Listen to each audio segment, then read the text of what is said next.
మనం చేసుకున్న ఏ టిఫిన్‌లోకైనా సరే చట్నీ అనేది పర్ఫెక్ట్‌గా, టేస్టీగా రావాలండి. అలా వస్తేనే ఆ టిఫిన్ తిన్నందుకు తిన్న వాళ్ళైనా, వండిన వాళ్ళైనా ఫుల్‌గా హ్యాపీగా ఫీల్ అవుతూ ఉంటారు. సో, నేను కొద్దిగా డిఫరెంట్‌గా చేసి చూపిస్తున్నాను. మీరు కూడా ఇలా ట్రై చేయండి. చట్నీ అయితే హోటల్ కంటే కూడా చాలా బావుంటుంది. దానికోసం ముందుగా సగం ఎండుమిర్చి, సగం పచ్చిమిర్చి ఆయిల్‌లో డీప్ ఫ్రై చేసుకోండి. ఆ తర్వాత పచ్చిశనగపప్పు, మినపప్పు కూడా డీప్ ఫ్రై చేసుకొని ఒక మిక్సీ జార్‌లోకి తీసుకోండి. ఒక కప్పుతో పల్లీలు తీసుకొని వాటిని కూడా ఆయిల్‌లో డీప్ ఫ్రై చేసుకోండి.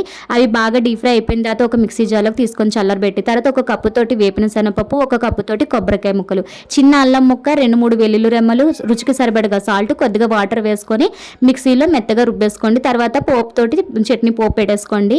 దీని కాంబినేషన్‌గా ఈ రోజైతే నేను ఇడ్లీ రుబ్బట్లు వేస్తున్నానండి. ఇడ్లీ రుబ్బులోకి కొద్దిగా ఉల్లిపాయ ముక్కలు, పచ్చిమిరపకాయ ముక్కలు, కొద్దిగా సాల్ట్ వేసుకొని కలిపేసుకొని మరి మందంగాను కాకుండా మరి పలుచగా కాకుండా ఇలా అయితే వేసుకున్నాను. వీటిని కొన్ని ఏరియాలో ఊతప్పాలు అంటున్నారు. అసలు వీటిని ఊతప్పాలు అనలండి. ఇడ్లీ రుబ్బట్లు లేకపోతే ఇడ్లీ పిండట్లు అని మాత్రమే అంటారు.